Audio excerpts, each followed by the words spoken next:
Assalamualaikum warahmatullahi wabarakatuh. Innal hamdalillah nahmaduhu wa nasta'inuhu wa nastaghfiruh wa na'udzu billahi min shururi anfusina wa min sayyiati a'malina may yahdihillahu fala mudilla lahu wa may yudlilhu fala hadiyalah. Asyhadu an la ilaha illallah wa asyhadu anna Muhammadan abduhu wa rasuluh la nabiyya ba'da amma ba'du. Yang pertama-tama dan yang paling utama, in the name of Allah, tidak lupa kita syukurkan kepada Tuhan alam semesta yang telah memberikan kita rahmat, taufik serta hidayahnya, sehingga kita masih dapat merasakan nikmat rasa syukur kita, nikmat yang diberikan melalui kesehatan kita. Yang sekarang ini ada penyakit yang menyebar luas, yaitu corona. Alhamdulillah kita masih diberi kesehatan dari virus tersebut.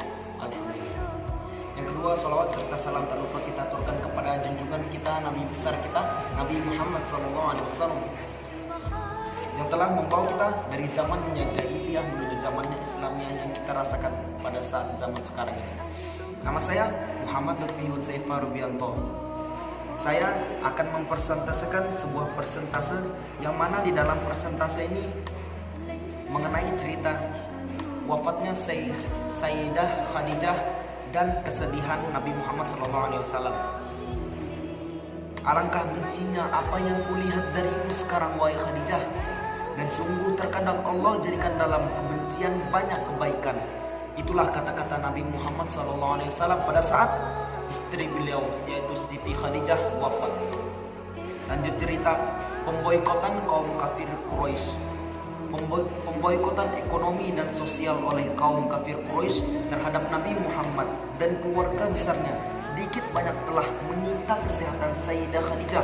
Bagaimana tidak, dalam rentang waktu 3 tahun. Dalam rentang waktu 3 tahun. 3 tahun itu bukan waktu yang sangat sebentar. 3 tahun itu waktu yang sangat lama. 3 tahun itu keluarga Nabi Muhammad bisa bertahan sampai 3 tahun itu. Dalam rentang waktu 3 tahun Sayyidah Khadijah, Nabi Muhammad dan keluarganya kekurangan makanan dan minuman, dibatasi gerak-geriknya, dikucilkan dan dilarang melakukan ini itu oleh kaum kafir Quraisy. Di samping itu, usia Sayyidah Khadijah yang sudah tidak muda lagi pada saat itu juga mempengaruhi kesehatannya. Kondisi kesehatan Sayyidah Khadijah semakin menurun setelah kejadian itu. Badannya semakin lemas karena menahan sakit yang menghinggapi tubuhnya. Meski demikian, tidak ada riwayat yang menyebutkan penyakit apa yang telah Meski demikian, tidak ada riwayat yang menyebutkan penyakit apa yang telah mengakibatkan Sayyidah Khadijah wafat. Jadi, tidak ada riwayat satupun yang menyebutkan bahwasannya Sayyidah Khadijah wafat dengan penyakit apa. Tidak ada riwayat satupun. Dalam keadaan itu, sebagaimana diuraikan Ibrahim Muhammad Hasan Al-Jamal dalam Khadijah, Sayyidah Khadijah hanya berzikir kepada Allah Subhanahu wa taala, meminta ampun kepadanya, mengharapkan ridho dan rahmatnya, serta mengosongkan hatinya dari segala sesuatu yang berbau duniawi. Jadi luar biasa Siti Khadijah ini. Beliau mengosongkan hatinya dari hal-hal yang berbau dengan keduniawian dan mendekatkan kepada keakhiratan. Contohnya berzikir kepada Allah, meminta ampun kepadanya, mengharapkan ridho dari rahmatnya. Ini salah satu akhlak Sayyidah Khadijah yang bisa kita teladani sehari-hari kita. Sementara Nabi Muhammad SAW dengan setia dan penuh kasih sayang menunggui belahan hatinya tersebut yang tengah berbaring sakit. Tidak ada kata-kata lain yang keluar dari mulut beliau kecuali doa kebaikan untuk Sayyidah Khadijah ketika ajal Sayyidah Khadijah sudah dekat. Orang-orang terdekat, keluarga dan kerabatnya hadir untuk meringankan pertemuannya dengan Allah Subhanahu wa taala, hingga akhirnya Sayyidah Khadijah mengembuskan nafas terakhirnya di hadapan Nabi Muhammad SAW pada hari ke-10 bulan Ramadan tahun ke-10 nubuwah, yaitu saat itu Sayyidah Khadijah berusia 65 tahun, sedangkan Rasulullah SAW berusia 50 tahun. Jadi jodoh itu tidak akan mengenal umur. Terkadang jodoh itu di atas umur kita maupun di bawah umur kita. Sama seperti manusia pada umumnya, Nabi Muhammad tidak kuasa memendung air matanya untuk tidak keluar ketika orang terkasihnya pergi. Terlebih ketika itu Nabi Muhammad sangat membutuhkan kehadiran Sayyidah Khadijah yang menjadi penyeimbang, penyemangat dan pendukung setia Nabi dalam mendakwahkan Islam di tengah penolakan dan penganiayaan yang dilakukan kaum kafir Quraisy terhadap beliau dan umatnya. Kabar wafatnya Sayyidah Khadijah langsung tersebar ke seluruh penjuru kota Mekah.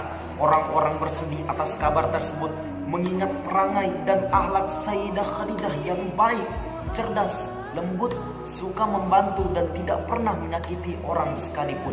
Penduduk Mekah dan kabilah sekitar kota berbondong-bondong datang ke rumah duka untuk memberikan penghormatan terakhir kepada Sayyidah Khadijah. Jadi perangai dari Sayyidah Khadijah ini tidak dikenal oleh kaum muslimin saja, tetapi perangai Sayyidah Khadijah ini sudah tersebar luas perangainya, baik itu kalangan kaum kafir Quraisy maupun kalangan kaum-kaum lainnya di luar kota Mekah sekalipun. Nabi Muhammad sendiri yang turun ke liang lahat kuburan Sayyidah Khadijah sambil melafalkan doa-doa beliau sendiri, juga yang meletakkan jenazah sang belahan jiwa di tempat persinggahan terakhirnya itu. Tampak jelas kesedihan di wajah Nabi Muhammad karena ditinggal istri tercintanya. Wafatnya Sayyidah Khadijah tersebut menambahkan kesedihan Nabi Muhammad karena 3 hari riwayat lain, 2 atau 3 bulan sebelumnya, Abu Thalib, paman yang menjadi pelindung Nabi Muhammad SAW, mendakwahkan Islam juga meninggal. Maka kemudian tahun wafatnya Abu Thalib dan Sayyidah Khadijah dalam kurung tahun ke-10 nubuwah tersebut dikenal sebagai tahun kesedihan atau Am al-Huzni. Seperti dijelaskan M. Quraish Shihab dalam membaca sirah Nabi Muhammad SAW, kesedihan di sini maksudnya bukan berarti Nabi Muhammad berduka selama 1 tahun atas wafatnya Abu Thalib dan Sayyidah Khadijah. Namun mangkatnya 2 tokoh pendukung mengakibatkan semakin besar kemungkinan tertutupnya banyak peluang dakwah Islam bagi umat manusia. Padahal sebelumnya beliau melihat ada secercah harapan tersebarnya dakwah Islam karena dukungan dan pertolongan 2 orang tersebut. Merujuk bilik-bilik cinta Muhammad Nizar Abbasah, rumah Nabi Muhammad menjadi sunyi setelah wafatnya Sayyidah Khadijah. Tidak ada lagi keceriaan di sana karena suasana rumah berubah menjadi duka cita. Bahkan setelah wafatnya Sayyidah Khadijah, Nabi Muhammad tidak berkeluarga dalam waktu cukup lama. Beliau tidak langsung menikah karena yakin tidak ada perempuan yang setara dengan Sayyidah Khadijah. Jadi Sayyidah Khadijah, Nabi Muhammad SAW tidak menikah karena beliau yakin, beliau memperkira bahwasannya wanita selain Sayyidah Khadijah tidak bisa mengikuti akhlak Sayyidah Khadijah. Jadi kalau bahasa sekarang tuh skip dulu menikahnya. Keadaan Nabi yang hidup sendiri membuat saudara Sayyidah Khadijah Khawlah prihatin. Khawlah kemudian menyarankan kepada Nabi Muhammad SAW agar menikah lagi, sehingga ada yang merawat, menghibur dan menjadi teman hidupnya. Khawlah kemudian menyebutkan 2 nama, Saudah binti Zam'ah dan Aisyah binti Abu Bakar. Nabi Muhammad setuju dengan usulan itu dan kemudian menikahi Sayyidah Saudah dan kemudian Sayyidah Aisyah. Meski Nabi Muhammad sudah menikah dengan perempuan lain, namun posisi Sayyidah Khadijah di benak Nabi tidak tergantikan. Beliau mengenang dan menghormati segala hal yang berkaitan dengan Sayyidah Khadijah, walau sang belahan hati sudah lama